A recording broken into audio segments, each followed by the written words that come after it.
Okay, so I want to start this out with this. We're going to show you how we handle this. It may be right, it may be wrong, I don't know, but it works. And so if you feel the need to comment on how we should have done this or we should have done that, or you would have done this or you would have done that, don't bother. I'm just going to delete it. You can make your own video. So here we have, it's an 11-year-old Mustang, freshly adopted. He is with us to be trained, obviously first gentled and then trained under saddle. And he's just, it's striking and kicking, this sort of more aggressive behavior. It's just a fear response. It's expected. He's 11. He's had to defend himself for 11 years. So, and this flag is, he finds it pretty scary. So the problem is when they're transitioning into domestic life, and it's a soft flag. Isidro was touching him with it. It's a soft flag. Is that if his go-to response in fear is to strike out and kick out at things, then he's going to be real danger to people because if something, just a flag flew by, or somebody accidentally smacked him with a saddle pad, putting it on or something, and his reaction is this, even after he's trained, then he's going to be a danger. So what we're trying to do here, and what Isidro is trying to show him, is that fear response is not effective. And so we're kind of progressively teaching him that striking and kicking does not make it go away. When he stands quiet, even though he's engaged, that's what makes it go away.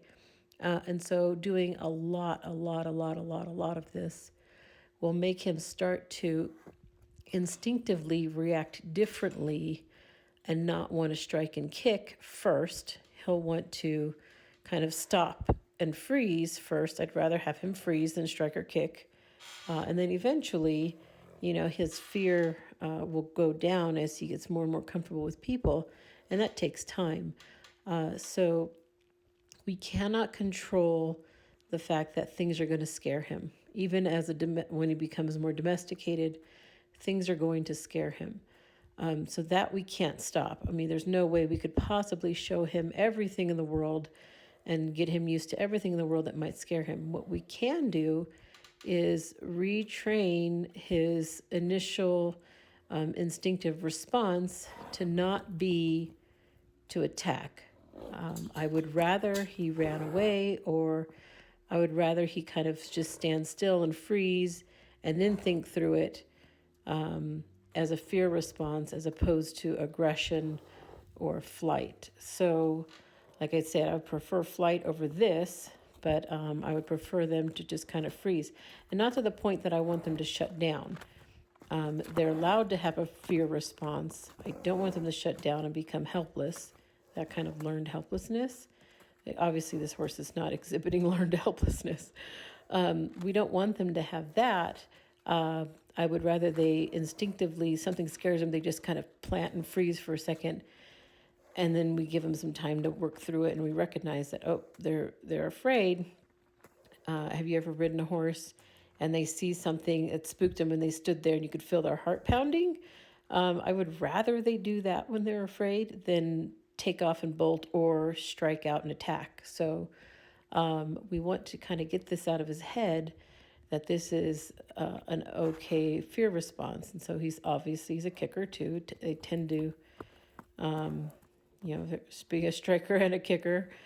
So he's really on high alert. And what Isidro's been spending more time away from him. That's why he's got this long flag to touch him with, because this horse kind of got real aggressive when Isidro was touching him and kind of pushed him around a little bit.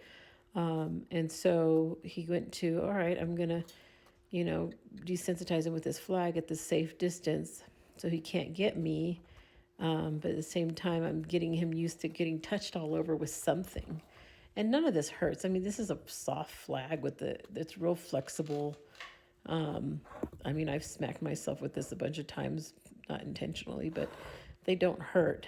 It's just kind of noisy, which is good because he's purposefully eliciting this fear response so he can deal with it. And he'll even, as the horse starts striking and stuff, he'll even escalate the pressure until the horse kind of stops, and then he takes the pressure away. So then he'll start to realize that, oh, when I'm striking and attacking, it gets worse.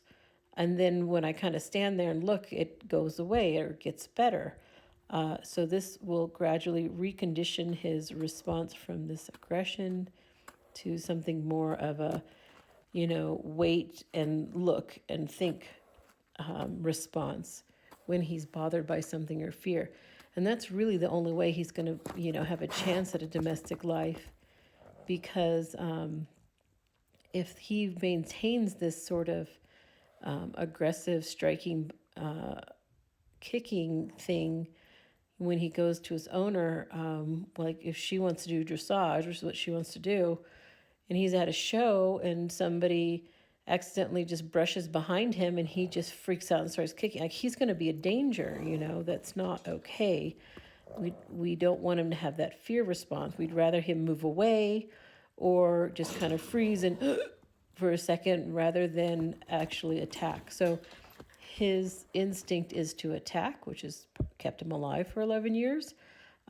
So we've got some work to do to kind of get that out of his mind, that is going to work.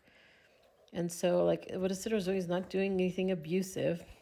He's just really, really touching him a lot with that. And this takes a long time.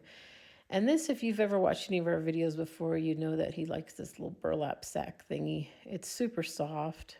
It's light. It's scary, though, because it's like something flying around their head and flying around their body. And what's cool about this is, I've explained this before, is that he'll really swing that sucker, and the horses like think that it's going to hurt, and then they realize it's soft and it doesn't hurt and it actually feels good. And so we teach him that things flying around that are coming at them, that it's not going to hurt them, because you're never going to really get anywhere if you're going to like just tiptoe around a horse.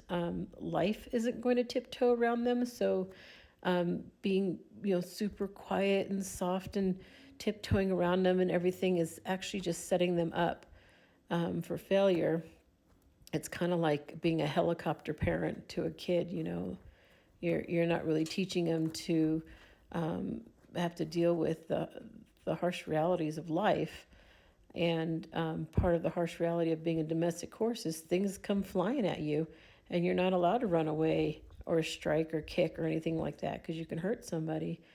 And so he uses this thing a lot because it's soft and it swings at them and it looks kind of scary, but after a while they start to realize, they start to gain a lot of trust because this thing isn't hurting him. So he's flinging it. You can see how he seems pretty fast with his body. And then he wanted to make sure that he was looking at him there, because he wanted to line him up to kick him. And that's pretty good. I mean, the horse's ears are still moving. He's not shutting down here, but he's not being quite so aggressive. And just repeatedly doing something like that, the horse will start to trust him, because he's really like, oh, it doesn't hurt. Oh, it's not as scary as I thought it was. They kind of think through it, which is nice. So it's not the same kind of gentling techniques that you'd sit there and spend days just barely touching the nose or barely touching them, and then that doesn't really get you anywhere. I can't tell you how many times I see people post, especially on that BLM Mustang family Facebook group, that, oh, I've had this horse for 3 years and she'll eat out of my hand, but I can't do anything else. And I mean, you're not serving the horse by doing that. It's okay to get them uncomfortable sometimes. It's not going to kill them. I mean, this obviously he's not getting whipped or anything abusive here, but you don't want to be just, tiptoeing around them, because you're not going to get anywhere. You got to make things a little uncomfortable sometimes in order to show them how comfortable they can be. So watch this guy in about a month. We'll do an update video, and you'll see kind of how all this works and turns out. And hopefully that gives people, a little bit of help that are dealing with a horse that's a little more aggressive like this. I hope that helps.